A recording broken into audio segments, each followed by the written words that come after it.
नमस्कार, मैं हूं आपके साथ प्रगति शर्मा। 28 से 29 अक्टूबर की मध्य रात्रि को लगने जा रहा है साल का दूसरा और अंतिम चंद्र ग्रहण।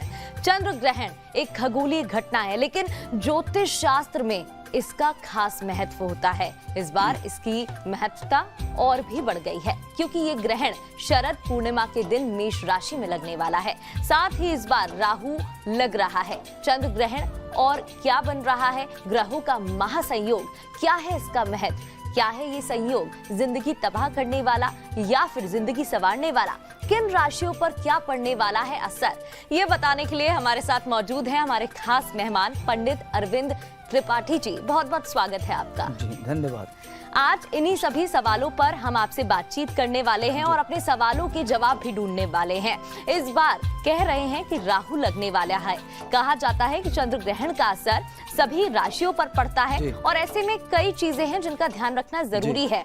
इसे कैसे देखा जा रहा है? जी अरविंद जी, सबसे पहले तो आपसे यही जानना चाहेंगे, कहा जा रहा है इस बार राहु में चंद्र ग्रहण लग रहा है। अगर ऐसा है तो इस परिवर्तन को कैसे देखा जा सकता है और इसका असर कितना पड़ेगा? जी देखिए प्रगति, यह वर्ष का अंतिम चंद्र ग्रहण है। कहते हैं कि चंद्रमा मन का कारक होता है, चंद्रमा मन सो चाहते। जब ये चंद्र ग्रहण लगेगा उस समय स्वाति नक्षत्र होगा और यह मेष राशि पर लगेगा। उस दिन शरद पूर्णिमा होगा, तो खास तौर से जब चंद्र ग्रहण लगेगा तो मेष राशि में चंद्रमा बृहस्पति राहु होगा, सिंह राशि का शुक्र होगा और तुला राशि का सूर्य मंगल बुध होगा, साथ में केतु, और कुंभ राशि का शनि होगा। तो जब ये चंद्र ग्रहण लगेगा तो जिन जिन देशों में लगेगा उन देशों पर व्यापक असर पड़ेगा। उसमें भारत में भी यह विजिबल है, दृश्य है। तो कहते हैं कि जब चंद्र ग्रहण लगता है तो चंद्रमा मन का कारक होता है और शरीर 80% शरीर में जल होता है, तो पूरे प्रकृति में इसका जबरदस्त प्रभाव पड़ता है। तो जब चंद्र ग्रहण लगेगा तो जिन जिन देशों में लगेगा सामुद्रिक तूफान आएगा, मन को नियंत्रण में रखने की जरूरत है, सामुद्रिक दुर्घटना होगा और भूस्खलन होगा, पूरे राष्ट्रीय अंतर्राष्ट्रीय स्तर पर उथल पुथल होगा, आर्थिक स्थिति डामाडोल होगी और राष्ट्रीय स्तर पर भी दिक्कतें आएगी। उसमें भारत की भूमिका बड़ी महत्वपूर्ण होगी। जो ये देश में युद्ध चल रहा है विदेशों में और कई जगह कई देशों में युद्ध चल रहा है, उस पर भी व्यापक असर पड़ेगा।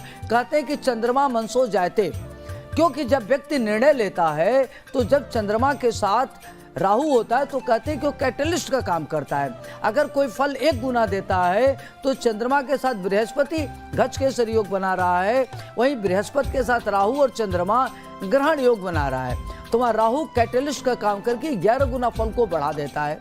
तो देखा जाए तो इसमें एक गलत निर्णय लेने से युद्ध की स्थिति बनी रहेगी, अनेक देशों में तनातनी की स्थिति बनी रहेगी, उसमें विश्व युद्ध की भी संभावना बनी रह सकती है। बिल्कुल। तो पंडित जी, दूसरा सवाल भी चंद्र ग्रहण से जुड़ा ही होगा। आप बता रहे थे चंद्र ग्रहण का किस तरीके से असर पड़ सकता है और इस बार ग्रहण शरद पूर्णिमा के दिन लग रहा है, तो ऐसे में मैं जानना चाहूंगी कि लोगों के मन में ये भी आशंका होती है पूर्णिमा की शुभता पर कहीं इस बार ग्रहण का असर तो नहीं पड़ेगा? जी देखिए प्रगति, आपने बहुत अच्छा प्रश्न पूछा है। चंद्रमा को कहते हैं कि चंद्रमा मन सो जाते। चंद्रमा मन का कारक होता है, मन के हार हार है, मन के जीते जीत। शरद पूर्णिमा अपने सनातन धर्मों में बहुत बड़ा स्थान रखता है। जब शरद पूर्णिमा होती है तो उस दिन पूरे देश में लोग खीर बनाते हैं और चंद्रमा की प्रकाश में रख देते हैं। कहते हैं कि उस दिन चंद्रमा से अमृत की वर्षा होती है।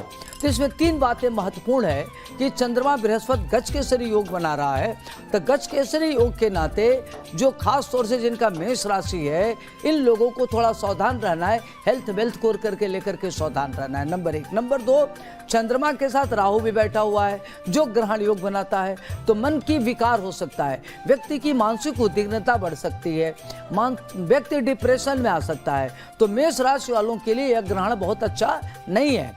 तीसरी प्रश्न ये उठता है कि शरद पूर्णिमा के दिन जो खीर बनाई जाए उस खीर को ग्रहण किया जाए कि न किया जाए। तो देखिए कहते हैं कि सूर्य ग्रहण में 12 घंटा पहले सूतक लग जाता है और चंद्र ग्रहण में 9 घंटा पहले सूतक लग जाता है, तो 2 बज के कुछ मिनट से सूतक लग जाता है। तो पूरे अपने समस्त दर्शकों से मेरा आग्रह है कि आप सूतक लगने के पूर्व तुलसी दल तोड़ लें, और जब आप खीर बनाते हैं तो चंद्रमा के प्रकाश में रख करके और खीर में तुलसी दल डाल दें। तुलसी दल डालने से जो उसकी एंटीबैक्टीरियल हो जाता है, तो जब ग्रहण लगेगा तो चंद्रमा में जो अल्ट्रावायलेट रेज निकलती है, जो प्रदूषित किरणें होती हैं, वो उस खीर में विष से बचाएगा, उसको सेफ रखेगा। तो उसमें आप खीर बना सकते हैं, खीर का सेवन भी कर सकते हैं, क्योंकि उस दिन चंद्रमा बृहस्पति एक साथ ये बड़ा अद्भुत संयोग है, कई महायोग बन रहा है। यह योग अपने आप में बहुत महत्वपूर्ण है। और लेकिन जब कहते हैं कि 2 पापाग्रह हो 1 शुभग्रह हो, तो जब गुरु के साथ चंद्रमा होता है और गुरु के साथ राहु होता है तो गुरु चंडाल योग बना रहा है, गुरु चंद्रमा के साथ गज केसरी योग बना रहा है, तो गुरु और राहु का जो प्रभाव है या चंद्रमा राहु का प्रभाव है, उसको गुरु की शुभता के नाते वह डाइल्यूट हो जाता है, न्यूट्रलाइज हो जाता है। तो उसमें खीर आप बनावें, खीर को चंद्रमा के प्रकाश में रखें, खीर का सेवन करें, वह महाऔषधि का काम करेगा, निश्चित रूप से करेंगे, लेकिन तुलसी दल डाल के। और अगर आपके घर में दूध है, दही है, घी है, तो उसमें पहले से तुलसी दल डाल लें। लेकिन ये ध्यान रखें कि तुलसी जब तोड़ना है तो आप सूतक लगने के पूर्व तोड़ें। सूतक में तुलसी को नहीं तोड़ा जाता, मंदिर के कपाट नहीं छुए जाते, मंदिर में नहीं जाते, पूजा पाठ मंदिरों में नहीं करते, लेकिन अपने घर में बैठ के आप मनसा जाप कर सकते हैं। जी बिल्कुल। चलिए, बहुत बहुत शुक्रिया आपका। आगे बढ़ते हुए अब राशिवार जानते हैं कि चंद्र ग्रहण का राशियों पर क्या पड़ने वाला है असर, और उससे बचने के क्या करने पड़ते हैं उपाय। जी गुरुजी, ये तो आपने मेष से लेकर मिथुन राशि तक की जानकारी हमको पहुंचाई। आगे बढ़ते हुए रुख अब कन्या राशि का कर लेते हैं। इन राशिवार के लिए चंद्र ग्रहण कितना असरदायक इस बार रहेगा? जी जी देखिए प्रगति, हमने मेष राशि से लेके सिंह राशि के बारे में विस्तार से बताया। अब आइए हम बात करते हैं कन्या राशि की। जो कन्या राशि की जातक हैं, आज आपको ध्यान रखना है कि आपके रोग और शत्रु बढ़ सकते हैं, खड्यंत्रकारी आपके खिलाफ षड्यंत्र कर सकते हैं, आपके कर्जे बढ़ सकते हैं, और आप बेवजह गलत निर्णय के नाते पेचीदे में फंस सकते हैं। तो आपको इन सब चीज़ों के लेके परेशानी न हो, इसलिए आप प्रथम पूज्य भगवान गणपति की आराधना करें। गंग गणपते नमः, गौरी पुत्राय श्री गणेशाय नमः, भालचंद्राय नमः, विकटाय नमः, और भगवान श्री गणेश को पंचमेवा का खीर अर्पित करें या उनको दुर्वा अर्पित करें, जिससे आपको ग्रहण काल में कोई परेशानी ना आवे।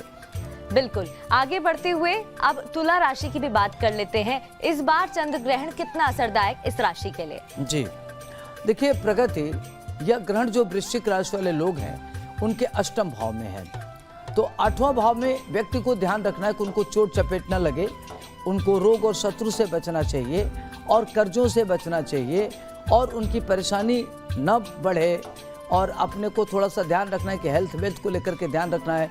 विरोधी सक्रिय हो सकते हैं, अगर आप कोई प्रॉपर्टी खरीदते हैं तो विवादों में फंस सकता है, आपकी लव लाइफ गड़बड़ हो सकती है। तो ये सब चीज़ें आपकी गड़बड़ न हो, इसके लिए आपको क्या करना है कि हनुमान जी की आराधना करें, सुंदरकांड का पाठ करें, या चमेली के तेल और सिंदूर मिला करके हनुमान जी के पैरों पर लेप करें, ताकि आपके लिए शुभ हो।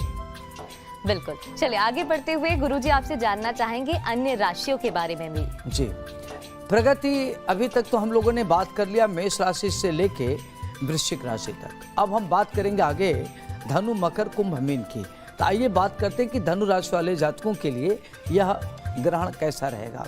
तो जो धनु राशि के लोग हैं उनका भाग्य साथ देगा, भाग्य से उनकी प्रगति होगी, जमीन जायदाद खरीद लेंगे, पारिवारिक की स्थिति अच्छी होगी, माता पिता का सुख मिलेगा, उनका प्रेम संबंध बहुत अच्छा होगा, और अगर वो किसी नौकरी के लिए फल्ट कर रहे हैं तो उसमें उनको सफलता मिलेगी, शेयर ट्रेडिंग से लाभ मिलेगा, विदेश जा सकते हैं, आध्यात्मिक विकास होगा।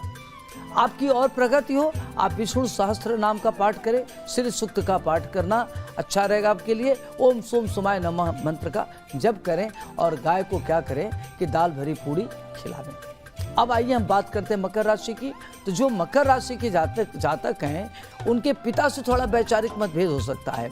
जहां आप नौकरी करते हैं, अधीनस्थ और उच्चस्थ लोगों से आपकी बात विवाद हो सकती है। महिला मित्र के द्वारा आप पर किसी न किसी तरह का एलिगेशन लग सकता है, तो अपने को थोड़ा सा केयरफुल रहें। लेकिन आपके कर्म क्षेत्र में विस्तार होगा, आपकी प्रगति होगी, धन धान की स्थिति अच्छी होगी। और अच्छी हो इसके लिए आप क्या करें कि सरसों का तेल दान करें और ओम नमः शिवाय मंत्र का जाप करें। गायत्री मंत्र का जप करना आपके लिए लाभप्रद रहेगा। अब हम बात करेंगे कुंभ राशि की। तो जो कुंभ राशि के जातक हैं, उनके लिए इनकम का जरिया बढ़ेगा, आर्थिक स्थिति आपकी मजबूत होगी, परेशानियां दूर होंगी, जो आपके रोग और शत्रु हैं परास्त होंगे, षड्यंत्रकारी विफल होंगे, प्रॉपर्टी को लेकर के जो आपकी समस्याएं हैं समाधान होगी। अगर कोई भी वाद विवाद चल रहा होगा तो समाप्त होगा। आपकी स्थिति और अच्छी हो, प्रॉपर्टी में और वृद्धि हो, कंस्ट्रक्शन का काम आगे बढ़ावें। इसके लिए आपको क्या करना है कि 11 बार हनुमान चालीसा का पाठ करें और गाय को रोटी गुड़ खिलावें और भगवान श्री गणेश जी को दुर्वा अर्पित करें। अब आइए हम बात करते हैं अंतिम राशि मीन की। जो मीन राशि वाले जातक हैं, आज आपको ध्यान रखना है कि आपके अंदर बहुत सारी फर्टाइल आइडिया है। तो आप कहीं गलत संस्कारों, कहीं गलत लोगों के साथ न फंस जाएं, कहीं आपकी एक गलत निर्णय आपको परेशानी में न डाल दे। तो आप किसी प्रकार का जोखिम भरा कार्य न लें, किसी स्ट्रेंजर से कोई लेन देन न करें। विदेश जाना चाहते हैं तभी विदेश जाने का प्रोग्राम निरस्त कर दीजिए। आयात निर्यात अभी करने से नुकसान हो सकता है, तभी आपको बचने की जरूरत है। खर्च पर कंट्रोल करें और ये ध्यान रखें कि अगर कोई भी खर्च करते हैं तो धार्मिक कार्यों पर करें और निर्माण कार्यों पर धन खर्च करें। कर्जा अर्जा न लें, नहीं तो आप परेशानियों में पड़ सकते हैं। इसके लिए आपको क्या करना है कि आपको कोई परेशानी न हो, श्री सूक्त का पाठ करें, भगवान श्री विष्णु जी की आराधना करें। ओम नमो भगवते वासुदेवाय नमः, ओम परमात्मने नमः या ओम श्रीं श्रीये नमः, इस मंत्र का जप करना आपके लिए श्रेयस्कर रहेगा। बिल्कुल, तो ये तो थी राशि की जानकारियां। इस बार राशिवार पर चंद्र ग्रहण अगर पड़ रहा है तो उसका कितना असर पड़ सकता है, और अगर असर पड़ रहा है तो किस तरीके से वो नियम का पालन करके इस असर को कम कर सकते हैं। बहुत बहुत शुक्रिया आपका।